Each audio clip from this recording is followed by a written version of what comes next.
Um, it's going to be the second tutorial I've done. Basically, um, well, you have a lot to learn, so I'm just going to sort of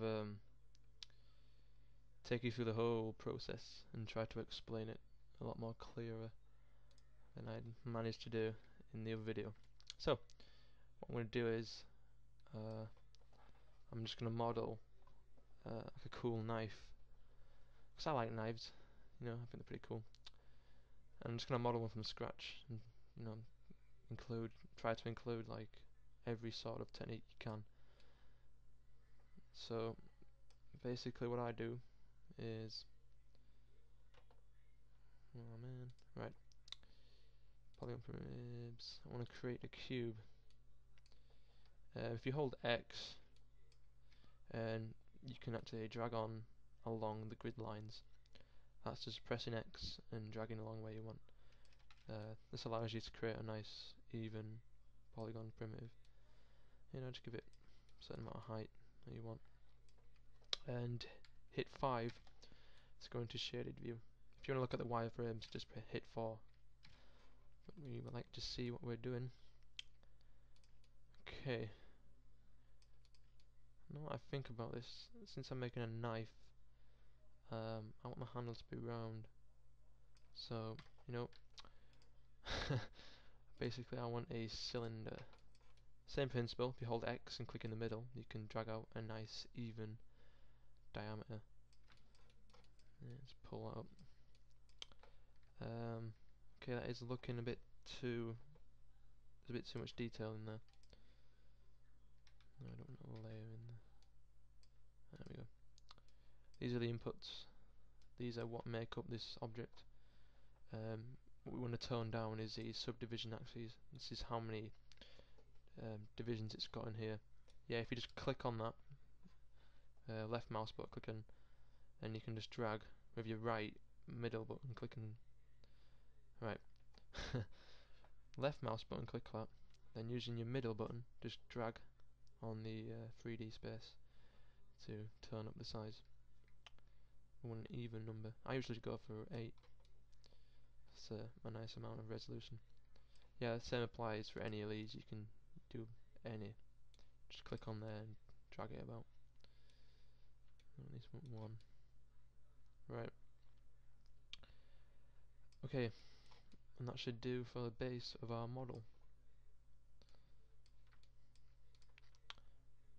Right, I'm a quads guy. I like to make sure all my surfaces have 4 sides, so I'm just going to delete these edges, like so, because that leaves me with 4-sided faces everywhere. As you can see, 1, 2, 3, 4 there. It's just the best, if you're good at modelling, then you stick to 4 sides, but you may need to use a triangle here and there, just to keep it at a low res. It's not going to affect the quality or performance of your model if you don't, but I like to use them. Right, I'm going to introduce you to a few tools here, if you're not familiar with them. One of them that's very important is the edge loop tool. Basically, you select that, it's under edit mesh, insert edge loop, and anywhere you drag on here, it's going to create a loop of edges that go all the way around, which is very useful. Instead of like using the split polygon tool, which is for more in-depth, accurate splitting. You can go anywhere you like with that. But we don't want to do that for this instance. If you don't remember the hotkeys, they are F9 for vertices, F10 for edges, F11 for faces, and F12 for UVs.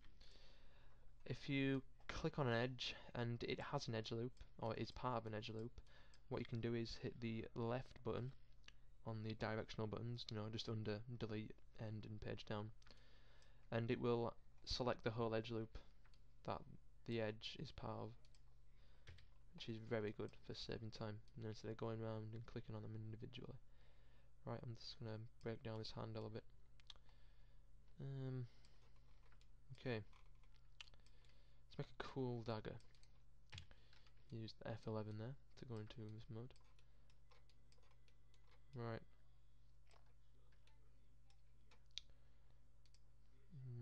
In the extrude tool, right. This is basically how you model in polygons. It's how to create more geometry. If you hit the extrude tool, it brings up this manipulator. By default, it's going to be in local axis, which basically means it's going to pull out due to what you've selected. But to go to the home axis, I think it's called, or you know, the typical ways these three axes point, you hit that button. That's local, and that's home, which can make your extrusions in a nice straight orderly fashion. You know, keeping things, it'll keep things equal and symmetrical. Okay, what I'm going to do is I'm going to pull out that, and we're going to make like a handle. I'm going to select the edges on the right and on the left. Okay. Another neat hotkey to speed up your workflow is the G key. What the G does, it repeats the last move, and because that was an extrusion, hit G and you'll get the extrusion tool. Now the thing about local axis, like I said before, you know, hitting that button to go to there. Sometimes when you're in local axis mode and you want to pull out, like, you know, like you want to scale out, it's going to scale them out farther. It's not even going to work actually. So a way to fix that is to go into your home axis, and then you can scale it out like so, because it's, you know, it's in the middle, it's in the center there, and it's all equal. But yeah, I'm going to pull out these, create a handle. Okay, I'm going to straighten them up using my scale tool. Scale that in so it's nice and flat. Do the same on this side. If you haven't noticed that I'm using hotkeys as well. Q, that just texture. I mean, it's just scrolling through these. That's your select tool. You know, if you don't want to, well, if you want like a really refined select, you can hit the Q. W is for the move tool. It brings up the home axes and you can move stuff around. E is the rotation tool to rotate anything.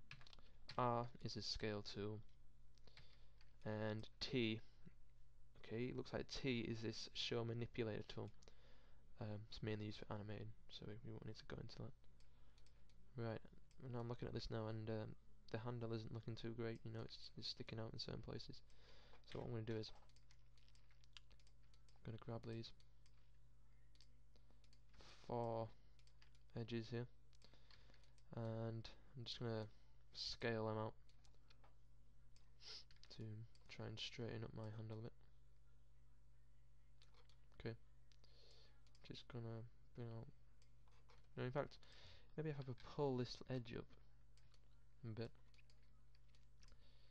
and I get my vertexes here. Hit the Q key there to go into the refine selection. Because if in the move tool, you know, this kind of gets in the way. If you're in the Q or just a standard selection tool, then you can easily get in there and get what you want. Right, I'm just going to use maybe the side scale.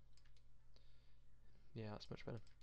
Okay, but to split that back up, I'm going to add an edge loop in there again.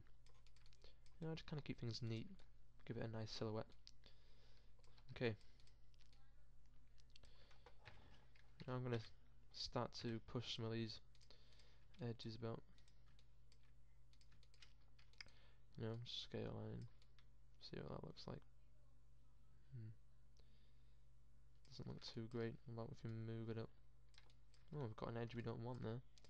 Let's see that sneaky little one. Right, move that one up. In fact, I'm gonna have to move the whole set of these to keep our topology neat. And I'm just gonna create some neat shapes in here. Give it a nice silhouette, like I said. Yeah, the key to low poly modeling is to get the nicest silhouette you can. And what I mean by silhouette is how the harsh reality of the model looks. You know, how each of these lines look. because essentially that's going to be the outline.